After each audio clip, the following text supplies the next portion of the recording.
ماشاءاللہ. تو اس میں جو اہم بات ہے نا، مولانا عبدالرحمن کیلانی، ان کو میں خود بھی ان سے ملاقات بھی ہے، ہم چھوٹے چھوٹے ان کے پاس جایا کرتے تھے. تو بڑی سنجیدہ شخصیت، بڑے متوازن شخصیت اور بڑے اچھے سنجیدہ فکر کے حامل شخصیت تھے اور بڑے صحت مند. اچھا، ان کی جو اہم بات ہے اس کتاب کے اندر وہ یہ ہے کہ جو باقی تفاسیر جو عام طور پہ مشہور ہیں ان کا تعلق ہوتا ہے عرب دنیا سے یا جہاں جہاں جس علاقے میں وہ رہتے تھے. جی. لیکن یہ جو تفسیر ہے اس کا زیادہ تر تعلق ہمارے اس معاشرے کے ساتھ ہے، کیونکہ یہ اردو میں لکھی گئی پیورلی، اور اس میں وہ ایسے مسائل شامل کیے گئے، ایسی باتیں شامل کی گئیں کہ اگر آپ اس کی فہرست دیکھیں تو آپ کو یہ نہیں پتہ چلے گا کہ یہ قرآن مجید کی تفسیر ہے یا آج کے کسی زندہ مسائل پہ کوئی کتاب ہے. اچھا، اتنی سمجھ آنے والی. ہاں بالکل. اچھا. اور اس میں خصوصاً چونکہ ان کی نظر جو ہے مؤلف کی حالات پہ بہت زیادہ تھی، بہت گہری نگاہ، اور انہوں نے ایسے ایسے موضوعات پہ قلم اٹھایا کہ ان پہ کم ہی اٹھایا ہوگا. آپ کو شاید یاد ہوگا کہ ہم نے بات کی تھی کہ 100 سالہ جو کیلنڈر دیا ہے، چھوٹی عید کا، بڑی عید کا، جی بالکل، تو تقریباً ہر وقت ان کے کیلنڈر کے مطابق آ رہے، یہ وہی شخصیت ہے. اچھا، یہ تو مولانا عبدالرحمن. جی یہ تو پھر آپ کے نانا. جی نانا جان کے کزن تھے. ٹھیک. اچھا، تو اور ایک ان کا اور تعارف بھی ہے، یہ آپا رضیہ مدنی جو پیغام ٹی وی میں بھی دیکھی جاتی ہیں، ان کے پروگرام بھی نشر ہوتے ہیں اور وہ ایک نام ہے لاہور میں تحقیق کی دنیا میں. تو یہ ان کے والد گرامی بھی تھے. اچھا، ماشاءاللہ. جی ماشاءاللہ. اچھا، تو خیر ان کی جو بکس ہیں وہ مثلا انہوں نے آئینہ پرویزیت لکھی ہے کتاب، جو منکرین حدیث پہ جو کچھ لکھا گیا اس میں سے ایک بہت اہم ایک کتاب ہے. تو اس تحصیل القرآن کے اندر بھی دیکھیے، اس کا جب ہم ٹائٹل دیکھتے ہیں نا تو یہ بات دارالاسلام نے جب اسے شائع کیا تو یہ بات اس کے اوپر لکھی ہوئی ہے کہ منکرین حدیث اور مخالفین اسلام کے شکوک و شبہات کا ازالہ. لیکن وہ ازالہ ایسے نہیں ہے کہ کوئی دھونس دھاندلی سے کوئی ایسے کیا، نہیں، لاجکس کے ساتھ اور بڑے اچھے پیرائے میں بڑا اچھا اسلوب ہے کہ کوئی بندہ اسے پڑھے تو یقین سے میں کہتا ہوں کہ اس کے ذہن میں جو آج کی دنیا میں پھیلائے گئے شکوک و شبہات ہیں وہ کافی حد تک اسے رفع ہو جائیں گے، زائل ہو جائیں گے. ٹھیک ہے. تو اس کے ساتھ میں یہ بھی چاہوں گا کہ یہ 4 جلدوں میں ہے، تو میں کچھ فہرست آپ کے سامنے ضرور پڑھنا چاہتا ہوں تاکہ آپ کو کچھ اندازہ ہو، ناظرین کو کچھ اندازہ ہو. مثلا آپ دیکھیے کہ کافروں کو مہر کیسے لگتی ہے، مہر کیوں اور کب لگتی ہے. پھر منافقین، ان کی مثال، یہ دوسری مثال جو شروع میں اللہ تعالیٰ نے دی وہ کیا ہے اور کیسے وہ ہوا. اسی طرح آپ دیکھیے کہ یہود کی جینے کی ہوس، یہود کی جبریل سے دشمنی کی وجہ، جبریل دشمنی کا جواب، یہود کا آیات کو پس پش ڈال دینا.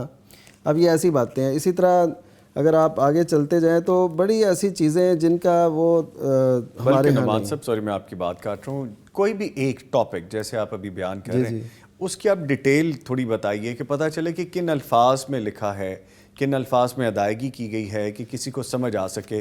کوئی بھی ایک ایسا جس ابھی آپ نے ڈیٹیلز بتائیں، کسی ایک ڈیٹیل کو آپ شروع کیجئے. جی مثلا آپ یہ دیکھیے کہ قرضہ کی ادائیگی. جی. اس میں وہ لکھتے ہیں کہ قرضہ کی ادائیگی کا ذکر اگرچہ وصیت کے بعد مذکور ہے. جی. یعنی قرآن مجید میں ترتیب ایسے ہے، اگرچہ وصیت کے بعد مذکور ہے، تاہم میت پر قرضے کے بوجھ کے متعلق احادیث صحیحہ میں جو وعید آئی ہے اس کی بنا پر امت کا اجماع ہے کہ تقسیم میراث کے وقت سب سے پہلے قرضہ کی ادائیگی ضروری ہے. دیکھیے کتنی سہل ہے یہ، بالکل سمجھ میں آنے والی بات ہے. اور وہ ایک نقطہ بھی ہے اس میں کہ قرآن مجید میں پہلے جو ہے وصیت کا ذکر ہے، بعد میں قرض کا ہے، لیکن یہ امت کا اجماع ہے اس بات پر کہ اس کا ذکر اللہ تعالیٰ نے بعد میں کیا لیکن وہ پہلے ہوگا. جی. تو ایسے وہ اگر اسے اچھا اور دیکھیں، اور اگر بیوی کا حق مہر ادا نہ ہوا ہو تو وہ بھی قرضہ ہے. اچھا، یہ دیکھیے یہ کتنا ایک اہم بات ہے، انہوں نے چند لفظوں میں لکھ دی. عموماً ہمارے ہاں یہ سمجھا ہی نہیں جاتا کہ بیوی اس کے سے جو طے ہوا تھا وہ کوئی دیتا ہی نہیں ہے، نہ وہ پوچھتی ہے، معاف کروا لیا. ہاں معاف کروا لیا. تو یہ دیکھیے انہوں نے کہا یہ اس پہ قرض ہے، اور اس کے دلائل اور بھی موجود ہیں. اچھا، پھر لکھتے ہیں اگر میت پر حج فرض ہو چکا ہو مگر کسی وجہ سے کر نہ پایا ہو یا اس نے منت مانی ہو تو اس قسم کے اخراجات تقسیم میراث اور وصیت پر عمل کرنے سے پہلے نکالے جائیں گے. اچھا، وہ پہلے علیحدہ اماؤنٹ نکالی جائے گی. نکالی جائے گی. اچھا، یہ تو وہ چیزیں ہیں کہ جو بہت ضروری ہیں. بہت ضروری ہے، اور دیکھیں اس طرح عام توجہ نہیں جاتی. جی جی جی. تو یہ اس حوالے سے نا، یہ تو میں نے چند ایک مثالیں دی. میں اگر بعد والی جلدوں میں نے اس کی فہرست جب دیکھی تو میں تو حیران رہ گیا کہ اتنی جامعیت کے ساتھ آج کے جو مسائل پیش آتے ہیں، جو چیزیں ہیں، جو فقہی مسائل ہیں، جو جدید مسائل ہیں، ان پہ بڑی اچھی انہوں نے. اچھا سر، جیسے آپ فرما رہے ہیں، اس کا مطلب یہ ہے کہ مسلم لائبریری میں اس کتاب کا ہونا اشد ضروری ہے. جی میں تو میں اس کہوں کو گا، لازم قرار دوں گا. میں بلکہ جی پلیز. اس سے پہلے میں نے اس کو اتنی تفصیل سے نہیں دیکھا تھا. اچھا، تو میں نے جب دیکھا اس کو تو یقین کریں تو میں اب اس کو ضرور. اگر آپ یہ کہہ رہے ہیں جو کہ ماشاءاللہ دین کے طالب علم ہیں، اور ہم تو طالب علموں میں بھی اپنے آپ کو شمار نہیں کرتے، تو پھر اس کا مطلب یہ کہ لازمی پڑھنی چاہیے. یہ 4 جلدیں آپ کی زندگی کے لیے بہت اہم ہیں، آپ کی فیملی کے لیے بہت اہم ہیں، سوسائٹی میں آپ اپنا کردار ادا کر سکتے ہیں. اور اگین پبلش بائی دارالسلام انٹرنیشنل. دارالسلام، جی دارالسلام نے اسے پبلش کیا اپنے طریقے کے مطابق. اس کا ایک اپنا اسلوب ہے. تو ایسے سمجھیں کہ سونے پہ سہاگا. اوکے ٹھیک ہے. ایک پہلے ہی چمک دمک تھی تو اس سے مزید پھر جو ہے نا رانائی پیدا. آپ اس کو آن لائن بھی بائی کر سکتے ہیں، پرچیز کر سکتے ہیں. darussalam.pk سے آن لائن یہ لی جا سکتی ہے. اور میں یہ سمجھتا ہوں کہ ہر جو عالم ہے، اور خصوصاً جو آج کے زندہ مسائل پہ نظر رکھنا چاہتا ہے، اور شکوک و شبہات جو اسلام کے خلاف پیدا کیے جاتے ہیں ان پہ وہ نظر رکھنا چاہتا ہے، تو اس کے لیے ایک بہترین تحفہ. بلکہ نعمان صاحب، عالم ہی کیا، کوئی بھی ایک شخص، کوئی بھی مسلمان جو اپنے دین کے بارے میں جاننا چاہتا ہے وہ اس کو اور اسے یقین کریں جو شکوک و شبہات پھیلائے جاتے ہیں الہادی قوتوں کی طرف سے، تو اس کا ایک بہترین ایک توڑ ہے یہ. ٹھیک ہے. اور یہ کتنا عرصہ پہلے پبلش ہوئی ہیں؟ کب یہ پبلش؟ تو خیر یہ اس کے کئی ایڈیشن تیار ہوئے، لیکن حال ہی میں پھر دارالسلام نے لیٹسٹ ایڈیشن یہ ہے جو دارالسلام نے شائع کیا. ٹھیک ہے. آج تو جی انشاءاللہ یہ میری پرچیزنگ میں شامل ہے، اور یہ لینا میرے پہ بہت لازم ہو گیا، کیونکہ جو ڈیٹیلز آپ نے بتائیں حقیقت ہے یہ اس میں، تو آپ کو سمجھ میں آنی چاہیے وہ چیزیں، جیسے چھوٹی چھوٹی چیزیں ہم ڈسکس کرتے ہیں. آپ کو اس کا بیک پتہ ہونا چاہیے، ہسٹری پتہ ہونی چاہیے، ہمارا دین ہمیں کیا سکھاتا ہے، ہمارے پاس رہنمائی کیا ہے. دیکھیں، ہم دنیا بھر میں اگر گھومتے پھرتے ہیں یا اگر اپنے آس پاس کے لوگوں میں بیٹھتے ہیں، کوئی آپ سے کوئی کویسچن کرتا ہے، اگر وہ مسلم ہے یا نان مسلم ہے، آپ کو کم از کم اتنا نالج تو ہونا چاہیے نا. اگر کوئی آپ کو کوئی نان مسلم ہی پوچھ لے کہ بھی تم آیت الکرسی پڑھتے ہو، اس میں کیا لکھا ہے، تمہیں کیا سمجھ آتی ہے، تو جب مجھے خود سمجھ نہیں ہوگی میں کسی کو کیا بتاؤں گا. یہ بھی دین کی دعوت ہے، اور ایسی دین کی دعوت کے لیے آپ کو پہلے اس طرح کا علم حاصل کرنا ضروری ہے. کہتے ہیں نا کہ شمع محفل ہو کہ جب تم سوز سے خالی رہا، جی تیرے پروانے بھی اس لذت سے بیگانے رہے. اللہ اکبر. نہیں جی، ہم بیگانے نہیں رہیں گے انشاءاللہ. ہم پروانے ہیں تو ہم منڈلائیں گے بھی، اس شمع کے گرد بھی جائیں گے اور سیکھنے کی کوشش کریں گے. اس کے ساتھ ہی میں بہت شکریہ ادا کروں گا قاری شفیق الرحمان فوزان صاحب، آپ تشریف لائے، آپ کے آنے کا بہت شکریہ.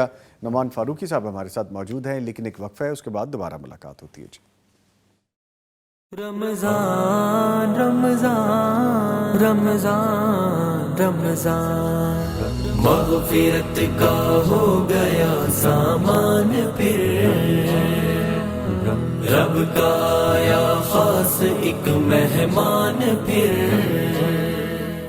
رمضان رمضان رمضان رمضان، مغفرت کا ہو گیا سامان پھر، رب کا آیا خاص ایک مہمان پھر. ٹرانسمیشن میں آپ کو ایک دفعہ پھر خوش آمدید کہیں گے. معزز مہمان اسٹوڈیوز میں میرے ساتھ موجود ہیں.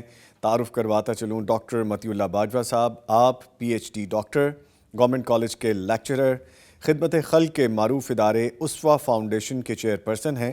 آپ مسجد کو خدمت انسانیت کا مرکز بنانے پر یقین رکھتے ہیں. اپنے فلاحی ادارے کی پلیٹ فارم سے جنوبی پنجاب کے دور دراز علاقوں میں سیلاب کے بعد امدادی فلاحی سرگرمیاں سر انجام دے چکے ہیں.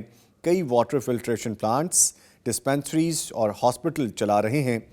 آج ہماری افطار ٹرانسمیشن میں شریک ہیں. ہم آپ کو وارملی ویلکم کہتے ہیں سر. بہت شکریہ جناب. کیسے ہیں آپ؟ خیریت سے؟ مجھے لگا وارڈروب میں کہ طبیعت کچھ ناساز ہے. 2-3 دن سے بخار ہے ذرا. اللہ آپ کو مکمل اور جلد شفا یاب کرے جی. اور ان کے ساتھ موجود ہیں مولانا نعمان فاروقی صاحب. ونس اگین جی آپ کو ویلکم کرتے ہیں. گفتگو کا سلسلہ آغاز کرتے ہوئے میں ڈاکٹر صاحب آپ کی جانب آؤں گا.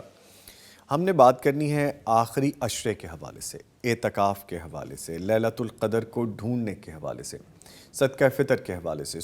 ہم یہ ساری چیزوں کو آج ڈسکس کرنے کی کوشش کریں گے اپنی نشست میں. فرمائے گا شب قدر کی اہمیت اور فضیلت کے متعلق کیا کہیں گے، اور اس رات کا جو ثواب حاصل کرنے کے لیے صرف جاگنا کافی ہے یا کچھ ہمیں کرنا بھی چاہیے؟ بسم اللہ والصلاۃ والسلام علی رسول اللہ صلی اللہ علیہ وسلم۔ سب سے پہلے تو شکریہ آپ کا، آپ نے بلوا لیا آخر کار۔ اللہ تعالیٰ آپ کو جزائے خیر عطا فرمائے، اور ہماری ساری ٹیم کو اور اس نشریات کے حصہ دار جتنے بھی دوست احباب ہیں سب کو۔ رمضان المبارک کا تو ایک ایک لمحہ اور ایک ایک پل قرآن و سنت سے یہ ثابت ہوتا ہے کہ بڑا ہی اہم ہے۔ جیسے نبی کریم صلی اللہ علیہ وسلم کا ارشاد گرامی کہ ہر افطار پہ اللہ تعالیٰ بے شمار لوگوں کو جہنم سے آزاد کرتا ہے، ہر رات کو بے شمار لوگوں کو جہنم سے آزاد کرتا ہے۔ اور یہ جب اللہ تعالیٰ کے بے شمار ہوتے ہیں تو مجھے لگتا ہے کہ پھر بہت بے شمار ہوتے ہیں، کیونکہ یہ ہمارا بے شمار تو بہت تھوڑا سا اور چھوٹا سا ہے، اور اللہ تعالیٰ بہت عظیم ذات ہے، اس کی طرف سے بے شمار لوگوں کو معاف کیا جاتا ہے۔ پھر ایک نظام ہے اوورال جو روٹین میں اللہ تعالیٰ نے ہمارے لیے آسانیاں فرمائی ہیں، جیسے وہ حدیث اس طرف رہنمائی کرتی ہے کہ الصلوات الخمس والجمعۃ الی جمعہ ورمضان الی رمضان۔ یہ روٹین ہے، ایک روٹین، یعنی 5 نمازیں، ہر نماز اپنے بعد آنے والی نماز جو ہے اس کے درمیانی وقفے میں ایک دوسری حدیث مزید اس کی وضاحت کرتے ہوئے تحترکون کے الفاظ کے ساتھ یہ وضاحت کرتی ہے کہ آپ گناہوں کی بٹی میں جر رہے ہوتے ہیں، آپ حتیٰ کہ اذا صلیتم الفجر، آپ فجر پڑھ لیتے ہیں، غسلتھا، فجر آپ کو صاف ستھرا کر دیتی ہے، آپ کو بالکل تازہ دم کر کے گناہوں سے پاک کر کے، پھر آپ اسی طرح سے ظہر، پھر اسی طرح سے عصر، مغرب اور عشاء۔ تو یہ ایک نظام ہے 5 نمازوں کا۔ پھر جمعہ آ گیا، والجمعۃ الی الجمعہ، کہ ہفتے بعد آپ دوبارہ جاتے ہیں۔ اس میں بھی مختلف احادیث اور کافی ساری احادیث اس بات کی وضاحت اور دلالت کرتی ہیں کہ آپ اپنے گھر سے چلتے ہیں، بلکہ اس سے بھی پہلے جب آپ اس کے لیے اس نیت و ارادے سے غسل کر رہے ہوتے ہیں، آپ تیاری کر رہے ہوتے ہیں، وہاں سے لے کے مسجد آنے تک مختلف احادیث ہیں جو ثواب اجر کی بابت مختلف باتیں کہتی ہوئی نظر آتی ہیں۔ اور بلکہ ایک حدیث میں تو غالباً یہ اوس رضی اللہ عنہ کی حدیث ہے، جس میں ہے کہ ایک ایک قدم پر ایک ایک حج کا ثواب یا ایک ایک عمرے کا ثواب جو ہے وہ عطا کیا جاتا ہے۔ پھر جب آپ وہ حدیث آتی ہے کہ آپ جمعے میں امام کے قریب ہو کے بیٹھتے ہیں اور غور سے خطبہ سنتے ہیں، تو اس پر بھی اتنا بڑا اجر ہے کہ آخر کار آپ کے سارے گناہوں کو معاف کر دیا جاتا ہے۔ لیکن پھر بھی ظاہر ہے انسان کے پاس تو بے شمار خامیاں اور کوتاہیاں ہوتی ہیں۔ وہ رمضان الی رمضان، رمضان سے پھر رمضان آ جاتا ہے، اور جب پچھلے رمضان کے بعد اب تک یہ جانے والے جتنی خامیاں کوتاہیاں تھیں، یہ ایک معمول ہے اللہ تعالیٰ کا، ایک وہ اس کو آپ سپننگ سرکل کہہ لیں کہ جس میں اللہ تعالیٰ آپ کی صفائی کروا رہا ہے، آپ کو نظافت اور پاکیزگی مل رہی ہے، آپ کا تزکیہ ہو رہا ہے۔ رمضان آیا تو پہلی ہی رات، اور وہ جو حدیث ہے کہ من قام رمضان ایمانا واحتسابا غفر له ما تقدم من ذنبه، جیسے ہی رات ظاہر قیام سے شروع ہوتا ہے معاملہ، تو قیام کیا تو پچھلے گناہ معاف ہو گئے۔ من صام رمضان، پھر روزہ رکھا تو پچھلے گناہ معاف ہو گئے۔ پھر آ گیا یہ چلتے چلتے رمضان کا پورا مہینہ آپ نے گزارا اور آخری عشرہ داخل ہو گئے۔ اب آخری عشرے میں ایک خاص رات ہے، اور اس خاص رات سے پہلے رسول اللہ صلی اللہ علیہ وسلم کی سنت مبارکہ اور آپ کا جو عمل، حدیث میں سیدہ عائشہ رضی اللہ عنہا بیان فرماتی ہیں کہ جیسے ہی آخری عشرہ شروع ہوتا تو آپ کی کیفیت ہی بدل جاتی، آپ خود بھی جاگتے، اپنے گھر والوں کو بھی جگاتے، بلکہ وہ جو الفاظ ہیں نا شد مئزرہ، کہ اپنا لنگوٹ کس لیتے، اپنا تہبند کس لیتے، اپنی کمر کس لیتے، یعنی پہلے سے زیادہ تیاری۔ اور رسول اللہ صلی اللہ علیہ وسلم تو عام روٹین میں، یعنی معمول میں، باقی 11 مہینوں میں بھی آپ کی رات کیا ہے کہ اللہ تعالیٰ آپ کی رات کو اس میں تخفیف کر رہا ہے، قم اللیل الا قلیلا۔ آپ تو پوری رات عام دنوں میں بھی کھڑے ہونے والے تھے، تو رمضان میں ایسا کیا کرتے تھے کہ آپ اس میں پہلے سے بھی زیادہ وہ کہتے ہیں کہ کمر کس لیتے، اور پھر اس رات، جس رات کی نبی کریم صلی اللہ علیہ وسلم نے خود وضاحت فرمائی کہ میں نے اس کو پہلے عشرے میں بھی تلاش کیا ہے، میں نے اس کو دوسرے عشرے میں بھی تلاش کیا ہے، اور پھر میں نے اس کو تیسرے عشرے میں پایا ہے، اور اس کے لیے آپ نے مختلف جو عشرے ہیں ان کا اعتکاف بھی کیا ہے۔ سو اس حوالے سے اس کی جو قدر و قیمت ہے، پھر خاص قرآن میں جو ذکر ہوا کہ یہ خیر من الف شہر ہے، 1000 مہینے سے بہتر رات ہے۔ آپ اندازہ لگائیں کہ ایک رات، اور یہ اب مخصوص اور متعین کر دیا نبی کریم علیہ السلام نے کہ ان 5 میں سے کوئی ایک ہے، اس میں بھی ہمارے تو خیر ماشاءاللہ مسلمانوں نے ان 5 میں سے بھی کوئی ایک خود ہی متعین کر لی ہے، جبکہ حدیث نے اس کی وضاحت نہیں کی، بلکہ وضاحت کر دی کہ میں تمہیں بتانے آ رہا تھا، راستے میں 2 آدمیوں کے جھگڑا کرنے کی وجہ سے میں وہ بات بھول گیا، اور اصل میں اللہ نے بلایا تاکہ یہ کم سے کم 5 راتیں تو جاگے، 5 راتیں تو محنت کریں۔ جستجو تو اس رات میں اگر آپ اللہ کی عافیت کو، رحمت کو، برکت کو حاصل کر لیتے ہیں تو پھر وہی بات ہے، من قام لیلۃ القدر ایمانا واحتسابا غفر لہ ما تقدم من ذنبہ۔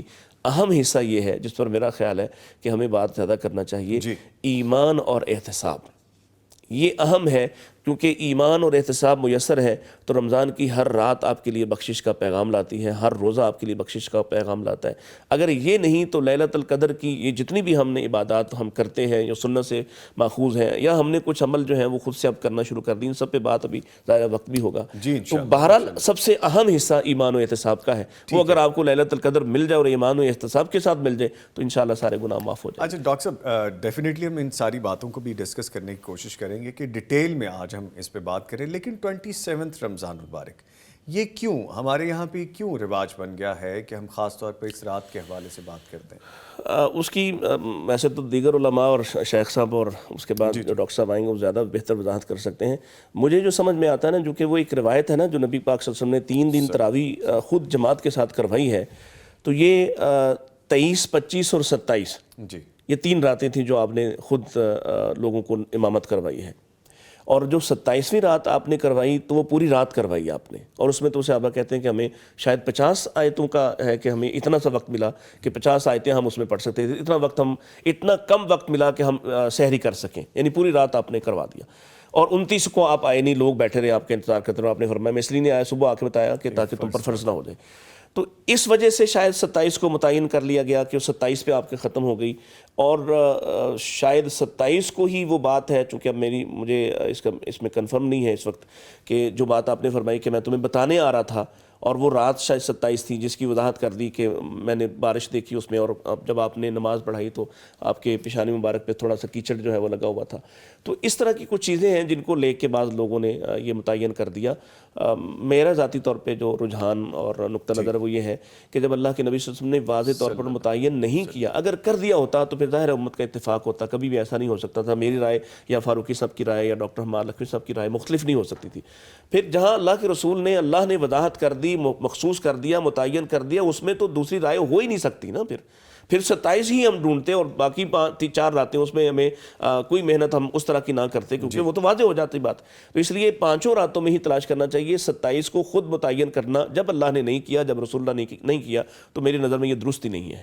ٹھیک ہے نعمان صاحب، ابھی جی آپ کچھ کہنا چاہ رہے تھے؟ بعض صحابہ سے اس حوالے سے 27 کی جو ہے نا تعیین کے اقوال وہ موجود ہیں، اس وجہ سے کئی لوگوں نے یہ سمجھا کہ وہ صحابہ نے جب تعیین کی ہے تو اس کا مطلب ہے کہ وہ نبی کریم صلی اللہ علیہ وسلم نے کی، تو اس حوالے سے وہ کہتے ہیں۔ لیکن حقیقت یہ ہے کہ نبی صلی اللہ علیہ وسلم نے خود جب فرما دیا کہ اس کو آخری عشرے میں تلاش کرو، تو اس کا مطلب ہے آپ بتانا، جو نہ بتانے میں حکمت تھی وہ یہی تھی کہ 5 راتیں ہی جاگیں۔ جب آپ نے تعیین نہیں کی تو صحابہ کرام میں سے اگر کسی نے تعیین کی بھی ہو تو وہ اپنا ان کا ایک اجتہاد ہوگا، تو وہ ایسے نہیں ہو سکتا جیسے نبی صلی اللہ علیہ وسلم نے فرمایا ہو۔ ٹھیک ہے۔ اچھا سر، ایک چیز اور بھی ہے، ویسے تو یہ بات میں پچھلے کچھ عرصے سے نوٹ کر رہا ہوں، آپ بہتر بتا سکیں گے دونوں صاحبان، اب آخر کا یہ جو عشرہ ہے، 10 راتیں جو ہے، ان میں بہت زیادہ عبادات بھی میں دیکھ رہا ہوں کہ اب زیادہ ہو گئیں۔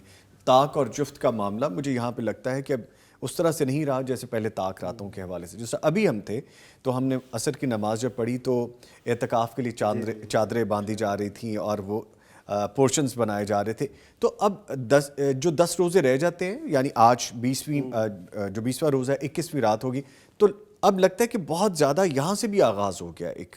جی اور اس میں اصل میں ایسا ہے نا کہ اس حدیث میں لفظ بھی یہ آتے ہیں نا، العشر الاواخر، آخری عشرہ جو ہے، تو اس کا مطلب ہے کہ وہ آخری جو عشرہ ہے اس میں زیادہ، جیسے ابھی حدیث کا حوالہ دے رہے تھے ڈاکٹر صاحب کہ جب آخری عشرہ آتا تھا تو ایقظ اہلہ وشد میزرہ واحیا لیلہ، تو اس کا مطلب یہ ہے کہ آخری عشرے پورے میں پہلے کی نسبت ذرا زیادہ، لیکن پھر اس میں سے جو طاق راتیں ہیں ان کا پھر اس سے بھی زیادہ اہتمام، یعنی یہ ہوں گے مراحل، پورا رمضان، پھر آخری عشرہ، پھر آخری عشرے کی طاق راتیں، اس میں پھر خصوصی جو توجہ ہے اور انہماک ہے اور اس پہ خصوصی ہو۔ ٹھیک ہے میرا خیال ہے اس میں ایک وجہ یہ بھی ہے کہ ہم بطور انسان کے ایک فطری ایک ہماری کیفیت ہے کہ ہمیں جب یہ پتہ چلتا ہے کہ نہیں یہ آفر ختم ہونے والی ہے، ہاں جی، تو آپ دیکھتے ہیں کہ اس دن رش زیادہ لگتا ہے، زیادہ ہو جاتا ہے رش. تو یہ ہم بعض کا اس تاخیر کا ایک رویے کے اعتبار سے بھی شکار ہوتے ہیں کہ ہم آخری انسان اوورآل بہت کم لوگ آپ کو ملیں گے جو بہت سینسٹیو ہوں یا اوور سینسٹیو ہوں، جو پہلے دن ہی اتنے زیادہ متوجہ ہو جائیں.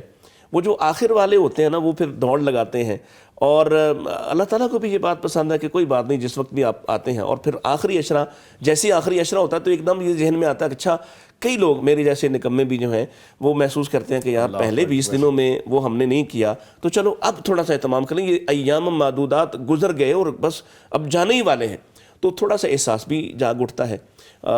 بہت سست کاہل لوگ جو ہیں وہ بھی اپنی نماز کے علاوہ کچھ نوافل یا تلاوت کا اہتمام کرنا شروع کر دیتے ہیں. تو یہ اس فطرت کی وجہ سے ایک تو یہ ہے.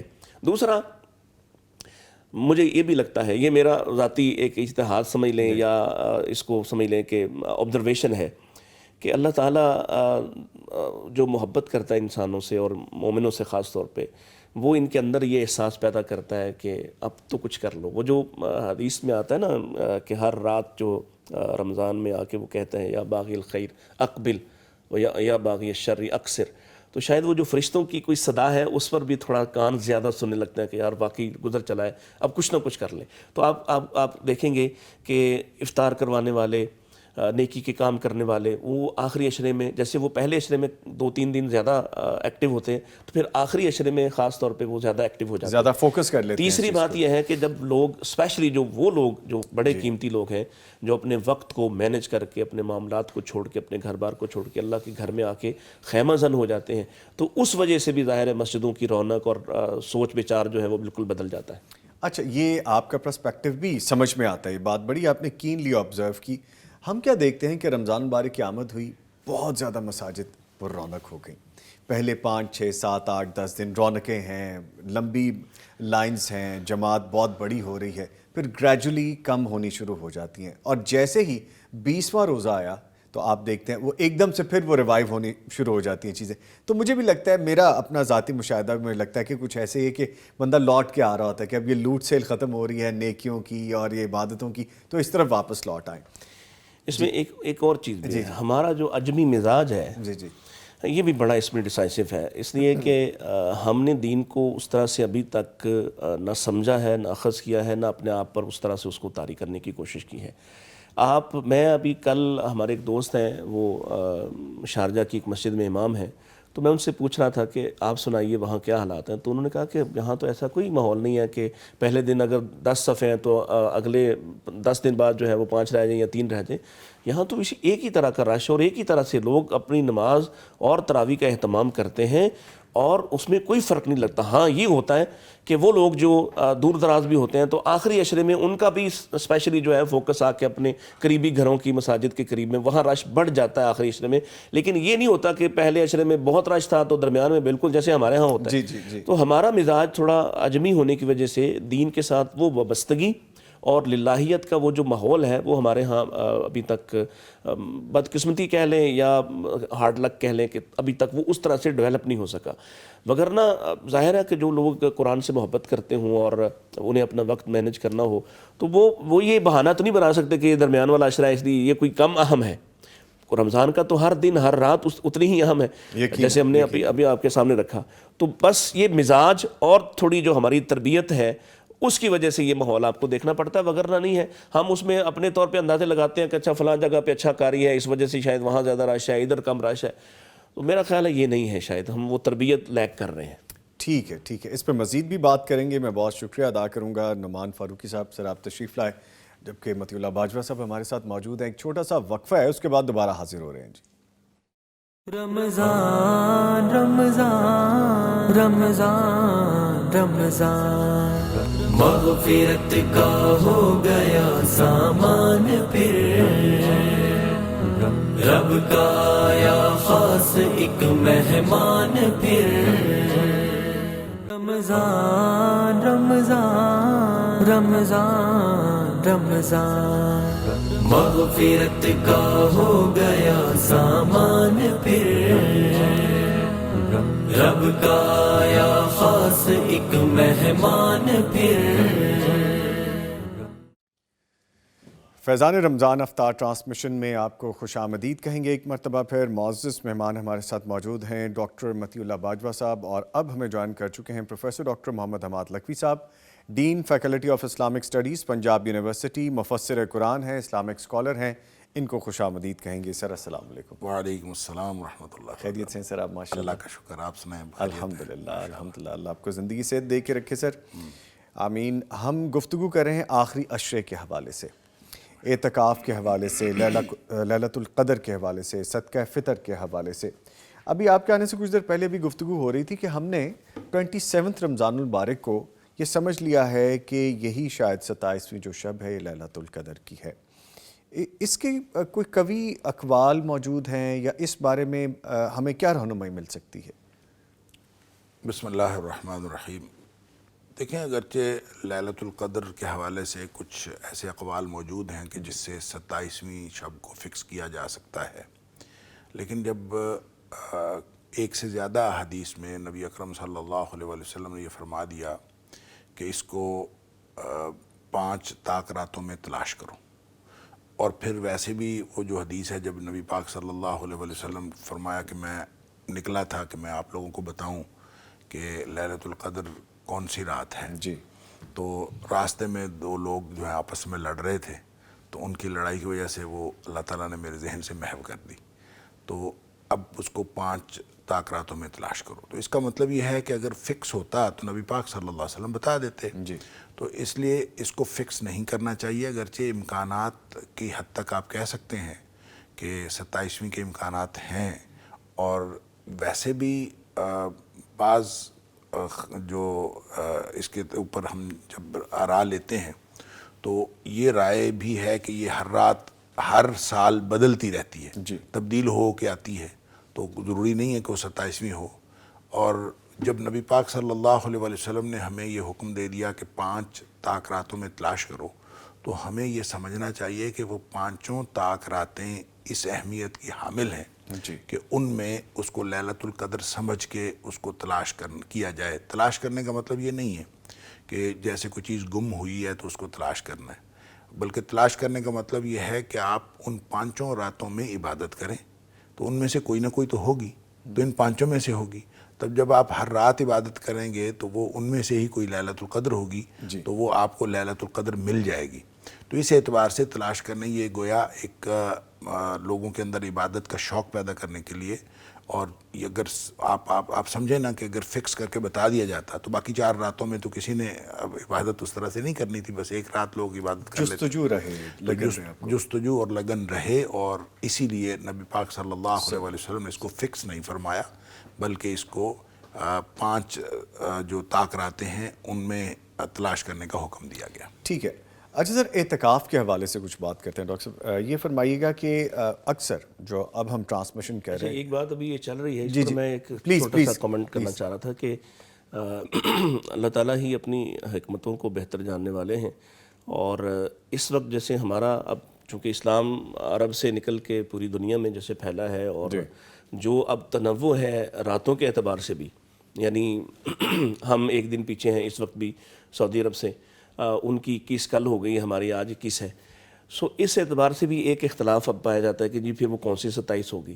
تو میرا خیال ہے کہ یہ جو اللہ تعالیٰ نے نہیں واضح کیا نا، رسول اللہ نے نہیں متعین کیا، تو یہ ہم سب کے لیے بہتر ہو گیا. اور اس کا جواب استاد محترم زیادہ بہتر دے سکتے ہیں کہ اس کی اب تطبیق کیسے کریں کہ ان کی رات ہماری رات، یا چونکہ ایک فتنہ بعض لوگ پھیلاتے ہیں خام خواہ، اور اس میں کہتے ہیں کہ اچھا وہاں کے حساب سے ہوگا، بلکہ بعض ہمارے لوگ جو اصل میں ان کی رویت کے ساتھ ہماری رویت کو جوڑ کر، اور پھر روزے پر بھی شک رمضان کے حوالے سے، عید کے حوالے سے، اس پر بہرحال کبار علماء کو کوئی فیصلہ کرنا چاہیے کہ اچھا پھر جو آپ نے بات کی نا، تو ڈاکٹر صاحب پھر اس پہ یہ بھی چیز ذہن میں آ سکتی ہے کہ اس کا مطلب ہے کہ جو لیلۃ القدر ہے، جیسا ابھی آپ نے ذکر کیا کہ وہاں 21 شروع ہے، یہاں پہ ابھی 21 ہونی ہے، تو یہ بدلتی رہتی ہے، مختلف جگہوں کے حساب سے مختلف بھی ہو سکتی ہے. پھر یہ بھی فرمائیے گا. دیکھیں، آف کورس جب آپ جس جگہ پہ رہ رہے ہیں جی، تو آپ کے اس علاقے کی رویت کے اعتبار سے جہاں جب 21 آج ہے، جی، تو آپ کی لیلۃ القدر ہونے کا امکان 21 میں ہے، 22 میں تو نہیں ہے. تو جب آپ کی طاقت اور ہے اور کسی اور علاقے میں طاقت اور ہے جی تو دونوں کی وہ تلاش کرنے کا وہ ایریا ہی تبدیل ہو گیا. ان کی طاقتیں اور ہیں جس میں انہوں نے تلاش کرنا ہے, ہماری طاقتیں اور ہیں جس میں ہم نے تلاش کرنا ہے. تو ہر علاقے کی رویت کے اعتبار سے وہ مختلف ہو سکتی ہے, کیونکہ نبی اکرم صلی اللہ علیہ وسلم کا یہ فرمان ہے کہ سوموا لرؤیتہ وافطروا لرؤیتہ, کہ یہ جو جب آپ نے چاند دیکھ لینا ہے تو رمضان شروع کرنا ہے اور چاند دیکھ کر رمضان ختم کرنا ہے. تو چاند دیکھ کر جب ظاہر ہے سعودیہ میں چاند پہلے نظر آ گیا اور ہمارے ہاں ایک دن بعد نظر آیا, تو پھر ہمارا جو طاقتوں کا حساب ہوگا وہ ہمارے ملک اور ہماری رویت کے اعتبار سے ہوگا. اور اس کا تعلق ملکوں کی لکیروں کے ساتھ نہیں ہے بلکہ رویت کے ساتھ ہے. جس علاقے میں جس مطلع کے ساتھ جس مطلع کے اندر نظر آ گیا ہے تو وہ اس مطلع کے اندر وہ ان کی طاقت ہوگی. لہٰذا یہ نہیں ہو سکتا کہ کوئی شخص ایک علاقے کی رویت کو دوسرے علاقے کے لیے اس طرح قرار دے دے جب تک اس کے اوپر ایک متفقہ, جیسے ڈاکٹر صاحب نے کہا کہ ایک متفقہ فیصلہ نہ کر لیا جائے کہ ہم پوری دنیا کے لیے کسی ایک رویت کو تسلیم کر لیں. یہ بات شاید پہلے بھی ہمارے ہوئی تھی جی, ہم نے کی تھی اپنی کہ ٹرانسمیشن. پوری دنیا میں ایک رویت کرنے کے لیے ہمیں تھوڑا سا اس کے اوپر سروے بھی کرنا ہوگا, سائنٹیفکلی بھی اور پریکٹیکلی بھی. جب ہم انگریزی تاریخ ایک ہی دن پوری دنیا میں ہو سکتا ہے اور دن بھی ایک ہی, جب ہم کہتے ہیں کہ آج مثلاً اتوار ہے تو پوری دنیا میں اتوار ایک ہی ہے, ایسا تو نہیں ہوتا کہ کسی جگہ جو ہے وہ ہفتہ ہو کسی جگہ اتوار ہو, اس طرح تو نہیں ہوتا. پوری دنیا میں اتوار ہے, ایک ہی دن ہو سکتا ہے. تو ہجری رویت کے اعتبار سے پوری دنیا میں تاریخ ایک کیوں نہیں ہو سکتی؟ یعنی اس لیے کہ 24 گھنٹے کا فرق تو کہیں بھی نہیں ہے, زیادہ زیادہ 12 گھنٹے کا فرق چند ہے. گھنٹوں جی, تو 12 گھنٹے کا فرق ہے, 12 گھنٹے سے زیادہ ٹائم زون کا فرق جو ہے 12 گھنٹے کا نہیں ہے. تو جب 12 گھنٹے کا فرق ہے تو کسی ایک جگہ کی رویت کو رویت قرار دے دیا جائے پوری دنیا کو تو یہ ہو سکتا ہے. لیکن جب اس پہ ہم گفتگو کر رہے تھے تو میں نے پہلے بھی عرض کیا تھا کہ جو مشرق بعید کے لوگ ہیں, کہ مثال کے طور پر مکہ مکرمہ کی رویت کو پوری دنیا کی رویت قرار دے دیا جاتا ہے, تو اس میں پھر یہ سوال پیدا ہوتا ہے کہ کیا اس رویت کے وقت پوری دنیا میں پریکٹیکلی یہ سچویشن ہوگی کہ اس رویت کو تسلیم کرنے کے بعد لوگ روزہ رکھ بھی سکیں اور افطار بھی کر سکیں, سارا اس کے مطابق ہو سکے. مثال کے طور پر جو مشرق بعید کے لوگ ہیں وہاں کہتے ہیں کہ اگر مثال جاپان میں اگر مکہ مکرمہ کی رویت کا لحاظ رکھا جائے تو وہاں تو سحری کا وقت گزر چکا ہوگا جب مکہ مکرمہ کے اندر رویت ہوگی. تو اس کا مطلب یہ ہے کہ نہیں ہو سکتا پریکٹیکلی. تو اس کے اوپر بھی سائنٹیفکلی بھی میں نے عرض کیا اور پریکٹیکلی بھی سروے بھی کر لیا جائے اور سارے علماء کے سامنے یہ مسئلہ رکھ دیا جائے. مجھے یہ لگتا ہے, میں ہمیشہ سے کہہ رہا ہوں, پچھلے 2-3-4 سالوں سے یہ میں بات کہہ رہا ہوں کہ مجھے لگتا ہے کہ ہو جانا ہے, 15-20 سال اس پہ لگیں گے اور پھر جا کے کہیں علماء متفق ہوں گے. ظاہر ہے چیزیں آہستہ آہستہ, پہلے رویت بالکل ہی علاقائی ہوتی تھی, ایک بستی کی اور دوسری بستی کی. اب ہم نے رویت جو ہے وہ ملکوں کی سطح پر کر لی ہوئی ہے. تو یہ ملکوں کی سطح کی رویت دیکھیں نا, مسئلہ تو ایک نہیں ہوتا. کراچی کا مسئلہ اور پشاور کا مسئلہ ایک تو نہیں ہے, ڈفرینس آ جاتا ہے, ظاہر وہ ڈفرینس ہے. تو جب ہم اس کو ایک تسلیم کیے بیٹھے ہیں کہ جو جغرافیائی لکیریں ہیں ان کے حساب سے ہم نے مطالعے کو فکس کر دیا اس کے ساتھ, اور ہم ظاہر ہے کہ لاہور میں چاند نظر آ جائے تو امرتسر والا تو نہیں مانتا, یا امرتسر میں چاند نظر آ جائے تو لاہور والا اپنے علاقے کے حساب سے اپنے وہ نہیں مانتا. کراچی کا چاند نظر آ جائے تو ہم مان لیتے ہیں لاہور میں. تو یہ جب یہ ہو سکتا ہے تو پوری دنیا کی ایک رویت بھی ہو سکتی ہے. اس کے اوپر شرعی دلائل اور عملی مشکلات اور پھر جو سائنسی معاملات ہیں, ان سب کو جوڑ کر میرے خیال میں کوئی فتویٰ کشید کیا جا سکتا ہے. اور میں امید کرتا ہوں کہ ہو سکتا ہے اگلے 15-20 سال میں یہ فتویٰ, ہم تو شاید نہیں ہوں گے لیکن یہ ہو جائے گا کسی نہ کسی دن کی رویت سب کی ایک ہو جائے. پھر طاقتوں کا مسئلہ نہیں بنے گا کہ سب کی طاقت ایک ہی ہوا کریں, طاقت ایک, عید ایک, رمضان ایک, اور تب تک یہ گزارا کریں. جب تک ایسا نہیں ہوتا. ایک بڑی شاندار سی حدیث میرے ذہن میں آ گئی ہے. نبی پاک علیہ السلام نے فرمایا نا کہ جو شخص مجھ پہ درود بھیجتا ہے تو اللہ اس پر 10 رحمتیں بھیجتا ہے. تو صحابی نے کہا یا رسول اللہ اگر کوئی شخص 20 مرتبہ کرے تو 100 مرتبہ کرے. آپ بڑھاتے رہے, اسی 10 گنا کے 100 مرتبہ کرے, اگر کوئی 100 مرتبہ کرتا تو 1000 رحمتیں ہوں گی. تو وہ پوچھتا جا رہا تھا, تو آخرکار نبی پاک نے فرمایا کہ واللہ اکبر و اطیب, اللہ بہت بڑا ہے اور بہت پاکیزہ ہے. یعنی تم جتنا بھی اس عمل کو بڑھاتے جاؤ گے اسی حساب سے تمہیں اس سے 10 گنا بڑی رحمتیں تمہیں میسر ہوتی جائیں گی.